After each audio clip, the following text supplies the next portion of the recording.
Hey, folks, and welcome to Typology, the show on which we explore the story of you through the lens of the Enneagram. My name is Anthony Skinner, producer of the show, here with a very special episode today. And without any further ado, let's go to the host of our show, Ian Cron. Ian, welcome to the show. Thank you, Anthony. Great to be here. Yeah, so I'm excited about today's podcast. It's a little bit of a shift from what we normally do. We don't have a guest on. We are going to talk about your brand new book, The Story of You, which drops on December 28th. I'm super excited about this. Yeah, it's actually available for pre-sale now. So even as you hear this episode, you can go order it. But we wanted to talk about the book today.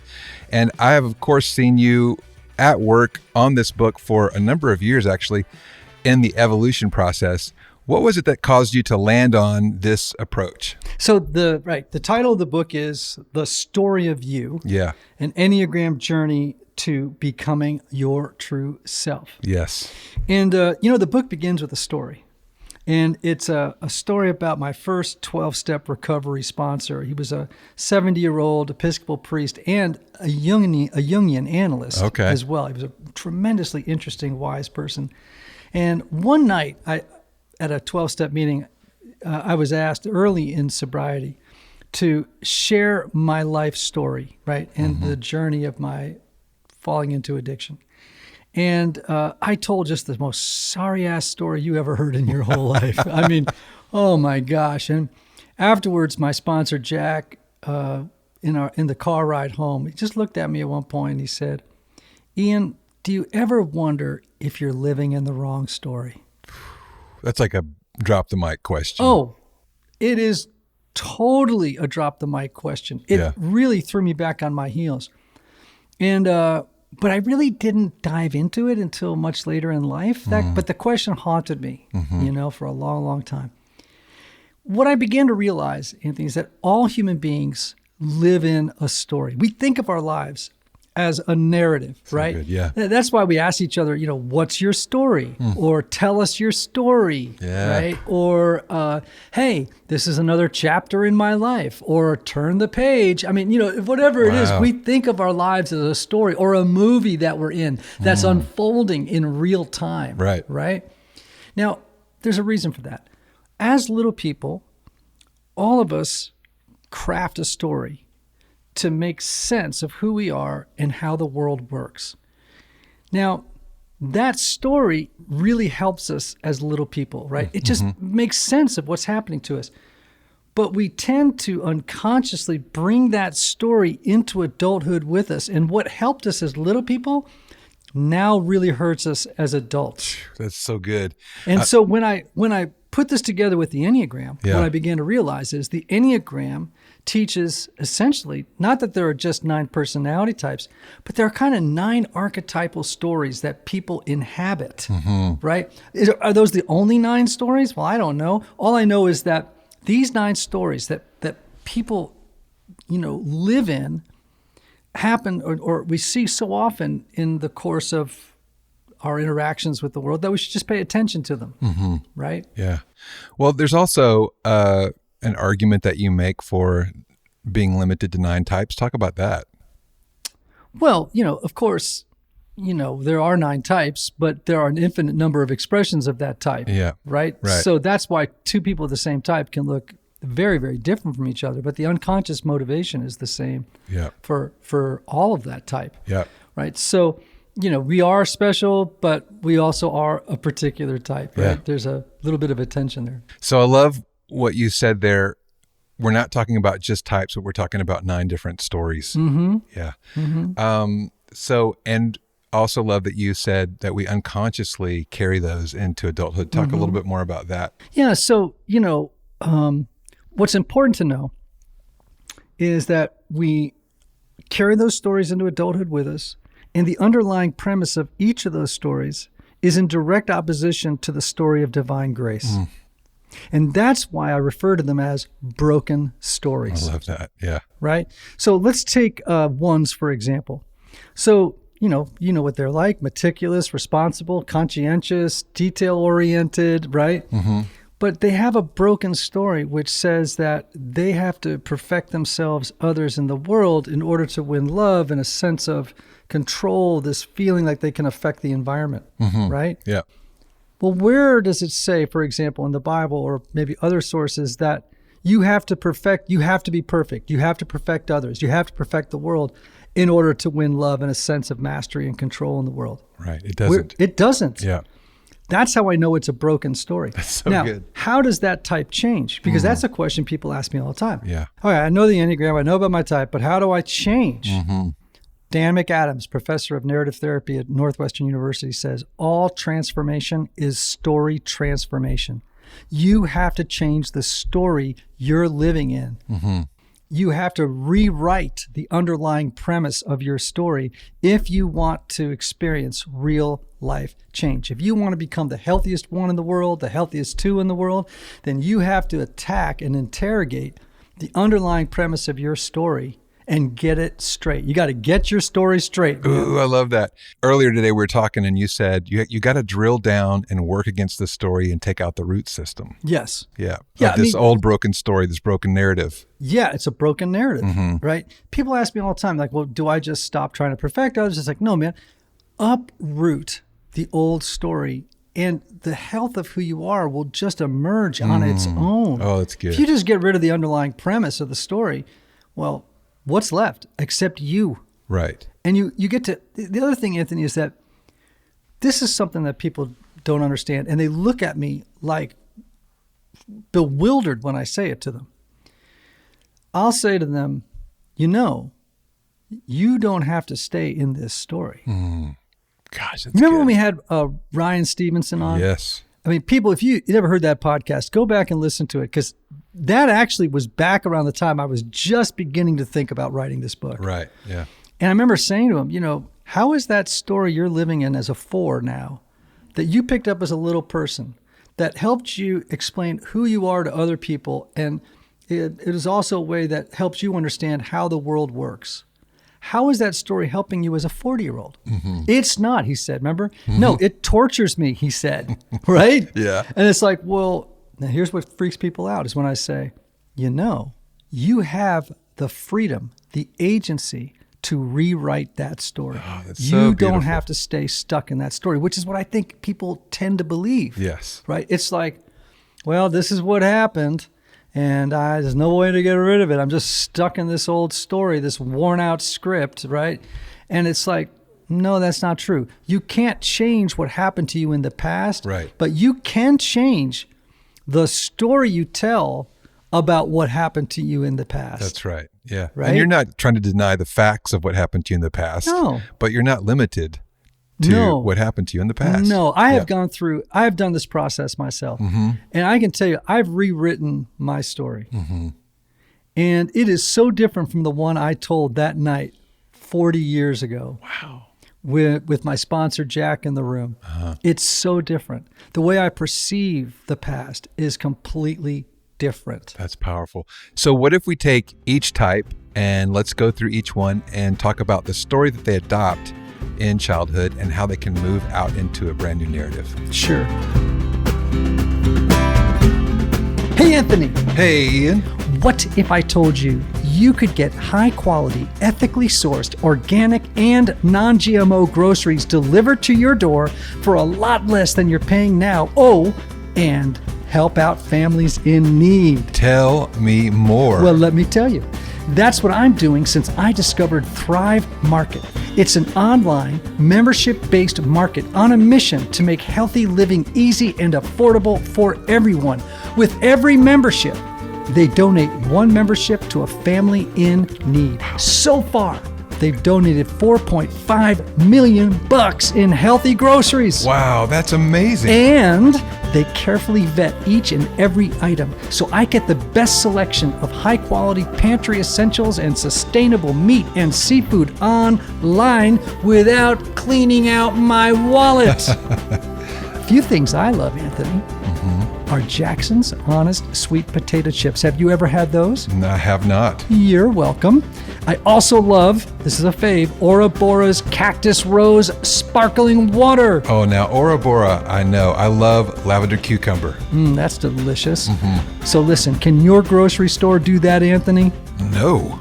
Now it can when you go to thrivemarket.com/typology. Join today to get 30% off your first order and a free gift. That's Thrive, THRIVE, market.com/typology to get 30% off your first order and a free gift. thrivemarket.com/typology.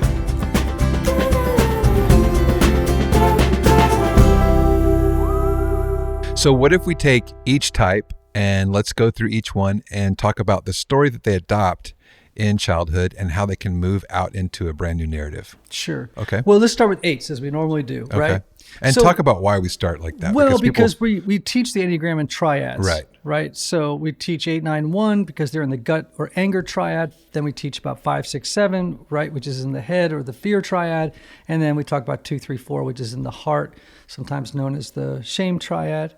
So let's start with 8s. Okay. So the 8 story revolves around their belief that we live in a dog-eat-dog universe where the powerful dominate and the weak get taken advantage of, right? Mm-hmm. So they're intimidating, they're energetic, they're autocratic, they're self-confident, sometimes domineering. Mm-hmm.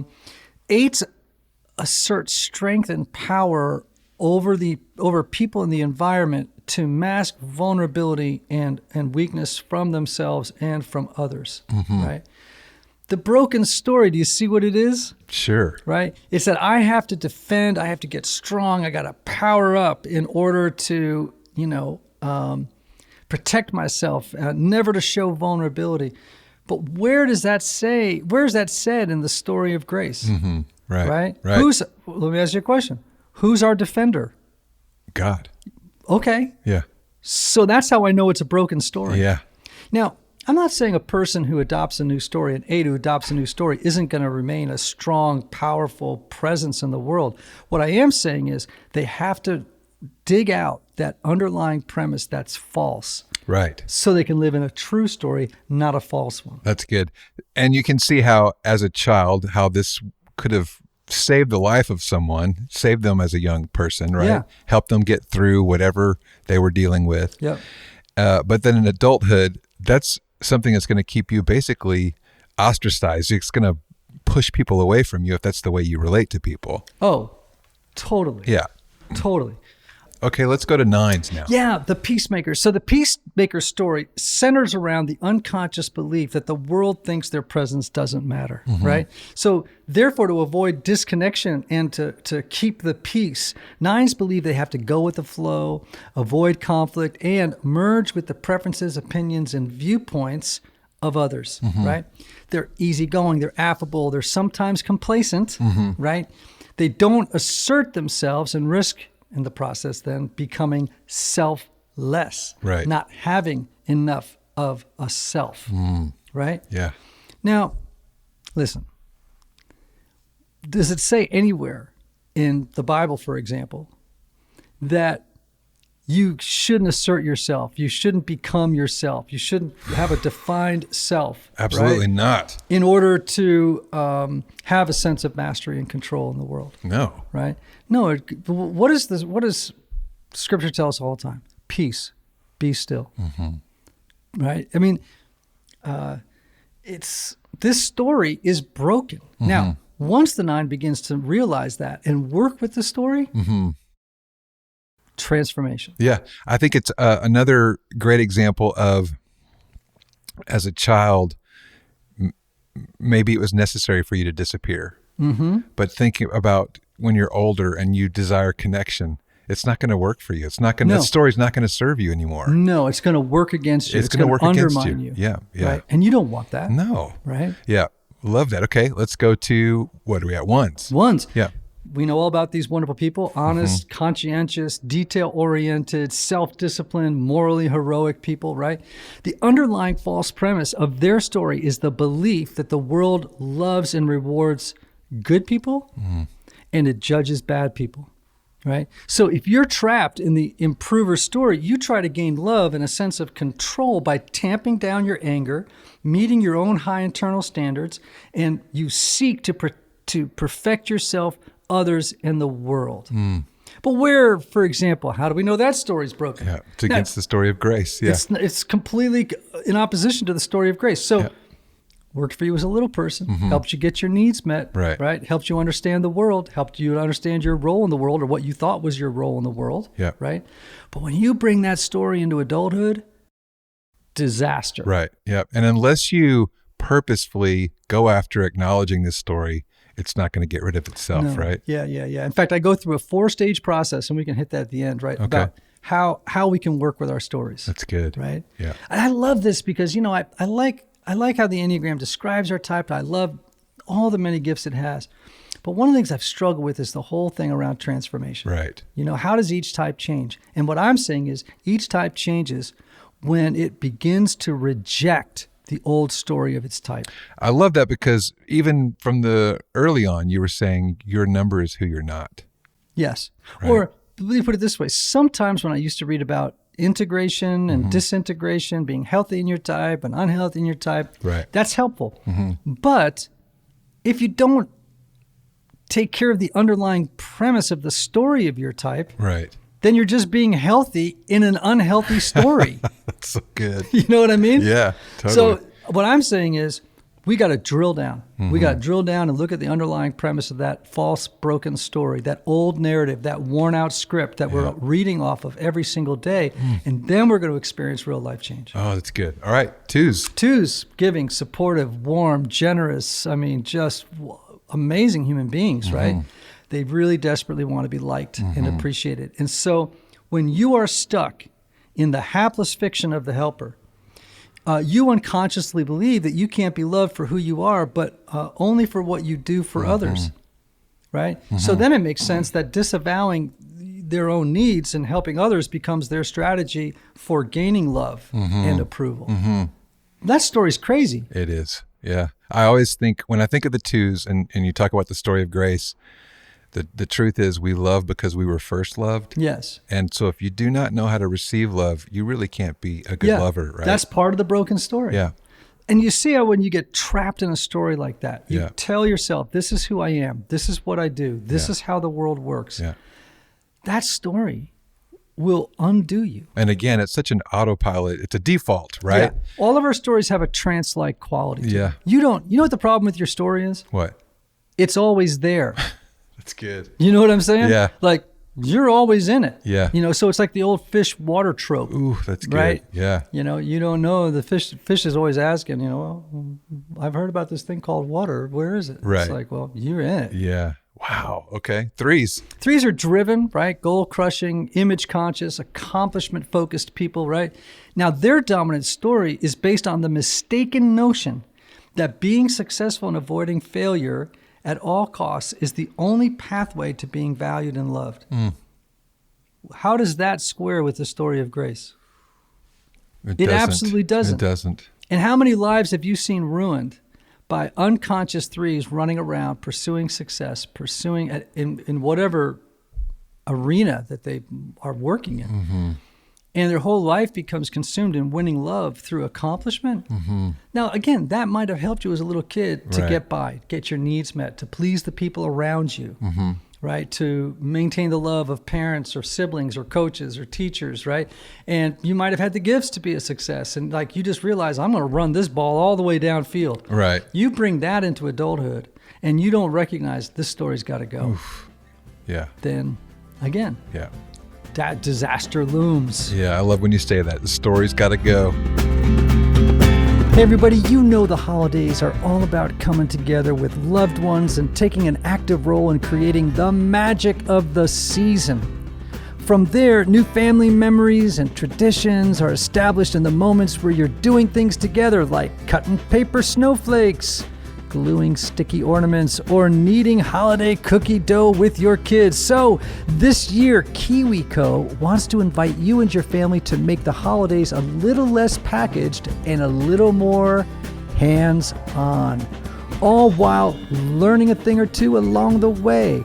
With KiwiCo's hands-on art and science projects, kids can discover the engineering and mechanics behind everyday objects, the science behind the chemistry of cooking, and brand new art and design techniques. And you know, as a parent, it can be hard to find creative ways to keep your children busy and challenged, but KiwiCo does the legwork for you so you can spend quality time tackling projects together. For example, my assistant Wendy has 2 young boys, 8 and 10, who love their screen time, but they were so excited when they received their last kit and loved creating their own working robot and papier-mâché bowls.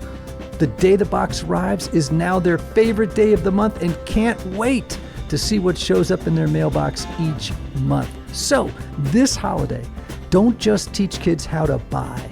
Teach them how to build. Give them a gift of a hands-on holiday with a KiwiCo subscription and celebrate a love for hands-on learning all year long. Now check this out. Get 50% off your first month plus free shipping on any crate line with code typology at kiwico.com. That's 50% off your first month at kiwico.com. Promo code typology. All right, let's move to 4, something we both know a little bit about. Yeah, we do. So creative, temperamental, emotionally intense people, their story revolves around the misguided idea that they're missing something crucial inside, and until they regain it, they'll never belong in the world. They'll never attain wholeness, right? Mm-hmm. 4s tend to be addicted to their own suffering, and they seek to shore up their shaky self-image and achieve belonging by being special and unique, right? Yeah. Now, you know, when I was a little kid, that story really worked for me, right? Growing up in an alcoholic family, I felt different, and I kind of did go out into the world with this feeling like there was something missing inside. And the way I tried to make up for that was by being special and unique, being an artist, reading poetry. You know, again, I was sort of already built that way, but sure. I ran it to the bank, right? Yeah. Now, when I got older, and I kept believing that I was missing something inside. I kept believing that there was something about me that was unworthy of love and relationship. That my suffering defined me. Right? Man, that story began to work against me in the biggest ways. You know, and I ended up falling into addiction and into depression and all these different things. And man, when I discovered I could rewrite that story, it changed everything for me. So can I give you an example of this? Yeah. It was so healing for me. Realizing that, for example, you know, Ian, what you are not what you survived. Your identity is not wrapped up in what happened in the past. You can rewrite that story. You know, I now see that I've been given so many gifts as a result of those hardships. I became empathic. I became creative. I became resilient. I became courageous. I became someone who could be with other people in their pain and their struggle. I could be a source of information and wisdom for people in the midst of what they were struggling with. You know? Yeah. I became a therapist. I became a songwriter. I became a priest. All these wonderful things grew out of that. But I can just tell you, as an adult, I kept buying into the lies of that broken story. And it wasn't until I crashed numerous times before I realized, you know, I got to rewrite this thing. And that's the beauty of it. The Enneagram tells us that there are 9 fundamental archetypal stories. Everybody, you know, one of which we all tend to adopt, right? In our own, and they express themselves in unique different ways. But the story isn't true because it contradicts what we know is true from the story of grace. Yeah. So let me ask you a question. Like you said, you know, it's the water we're swimming in, and we have, you know, large breakthroughs, but it's still something that's always with us. You told me a story recently where you were out here driving on 8th, I believe. And one of the things that as a 4 that we tend to struggle with is everything's our fault. Yes. And you were talking about the phone rang and you had this anxiety kind of come over you. Yeah. Talk to me a little bit about that, because it's something that we, talking about drilling down, it is on some level always with us, and we need help identifying these broken stories in our lives. Yes. Well, we need to, and that's part of the 4-step journey that I take people on in this new book, The Story of You, right? it's like, I just realized one day, the story you tell yourself about who you are, that you've learned about from the Enneagram, it reveals to you that you're not a pest all the time. It's revealed to me that the old story that, what did I do wrong? Is it my fault? Is someone mad at me? Right. You know what I mean? Have I let another person down, which is a big thing, with me? Yeah. It's like, no, you know what, Ian? I'm really tired of this. Yeah. Like, I am sick and tired of being sick and tired with that old story. Yeah. And so that's what I love about the story of you is like, it's like gives you tools and awareness. And how do I begin to change the story I'm living through the lens of the Enneagram? I think the thing that impacted me when you came back from that drive is just the awareness. You saw it for what it was. And you were like, I'm tired of this and I'm not going to do this anymore. Right. So yeah, great. Let's move to 5s. Yeah. Well, private, highly observant, analytical, emotionally distant.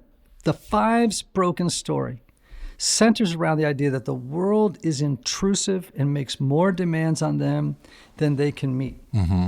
So they protect themselves against intrusion by reducing their own needs, by observing rather than participating in life, by isolating, and then gaining knowledge to fend off feelings of ineptitude and inadequacy. Now, again, like I have a friend of mine, he's a 5, and he once told me that as a kid, he had a mom who was very engulfing, intrusive, He had a desk in his room that faced a wall, not a window, faced the wall. And on the wall, he had all these maps and charts and stuff like that. And he would just retreat to that room and sit at his desk and work on things and models and different stuff with all this information on the walls around him, right, as a way to escape. Now, okay, helped him as a little kid. Sure. That story helped him as a little kid. But when you bring that story into adulthood and you continue to isolate, observe life rather than participate in it, tamp down your emotions, live in fear that some random emotion might come up and surprise you and overwhelm you. That story is going to kill you, man. It is. It's going to hurt your relationships. It's going to do all kinds of damage in your life. Yeah. That's a broken story. It's time to get a true story. Yeah. Okay, let's go to 6s. Yeah, the loyalists, right? Warm, trustworthy. They're questioning. They're anxious, right? And the loyalist broken story revolves around their belief that the world is a dangerous place in which the only way to feel safe and certain, and certainty is important to 6s, is to remain hypervigilant, to forge strong alliances with other people, and to prepare for the worst. Now, that might have helped you survive as a little person, but when I read, for example, the Bible from start to finish, the biggest message I can find sometimes is do not be afraid. That's the true story. Right. That's the story you have to get into. Yes. Yeah. So you got to uproot that old story. That's the so good. task for every single type. You got to rewrite it, man. That's And good. as a person of faith, I mean, I don't think people necessarily believe this, but it's true. You are co-creating, co-narrating your story. That's right. Yeah. So you again have the freedom to say, all right, the old draft needs a complete rewrite, right? So let's start over and rewrite this story with a true underlying premise, not a false that's one. so good.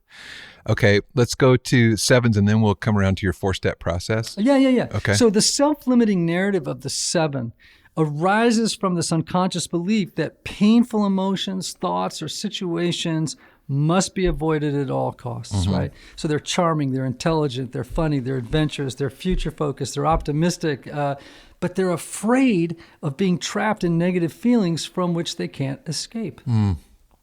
So, again, the underlying premise of that story is false, right? It's just not true. We have a suffering servant God. Suffering is part of the story. It has to be part of the story. Right. And you're never going to grow in depth and wisdom. You're never going to become a true adult until you allow suffering and pain to have their way with you. And they'll move on when it's time, but to be able to have a full range of emotions, not just happy, adventurous, ecstatic or whatever, but also unhappy, stuck, commitment, sadness, grief, disappointment, right? Be able to have access to all of those feelings Think about sevens that I've known that have been willing to do the work of suffering and entering into those emotions. They really do transform into this person who does bring the joy of God. And that's such a powerful gift that they bring us. It really is. And, I think that... and you told me once there's a difference between bringing happiness and bringing joy. Yeah, there's a difference between being happy, bringing happiness and bringing joy. Yeah. Happiness is good. I am all in favor of happiness. Sure.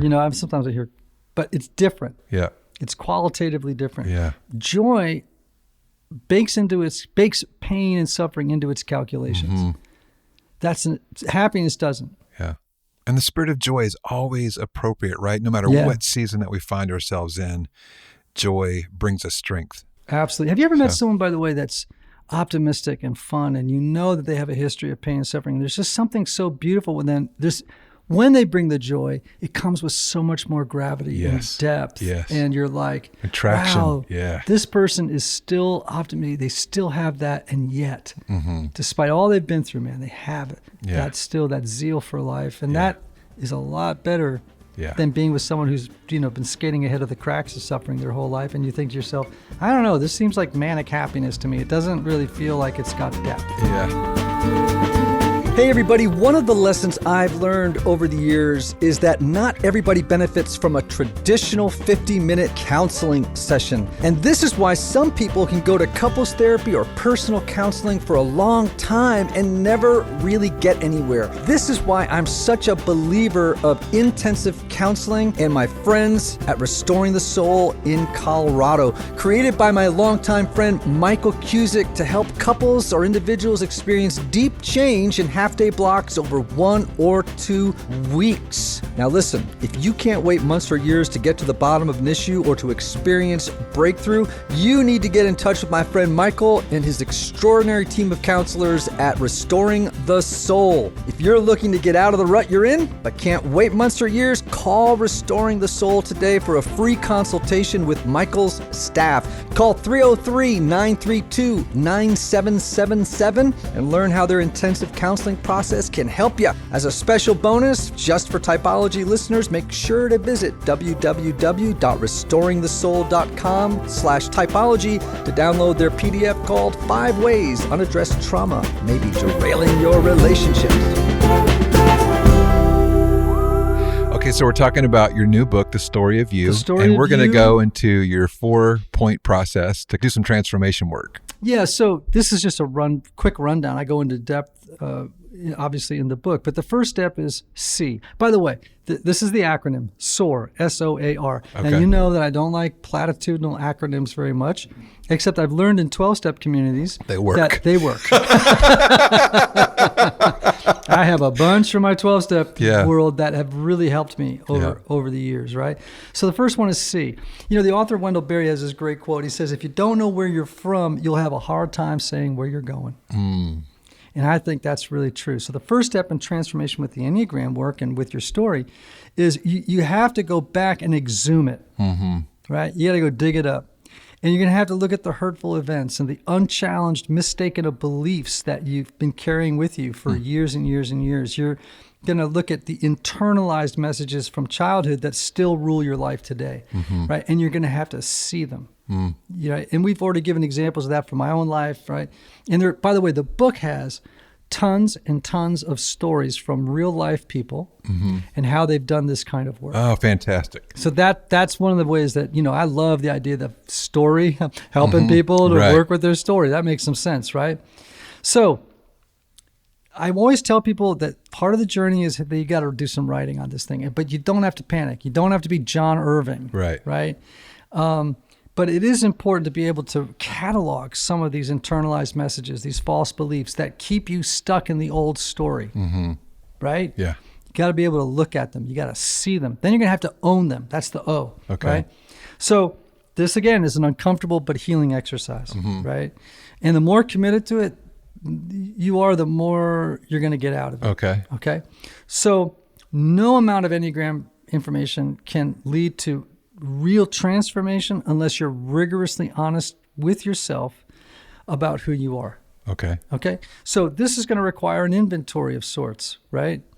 For me, when I did this inventory, it helped me understand how those false beliefs and unconscious choices I had made when I was trapped in that old story had damaged my self-worth and my relationships, among other things, right?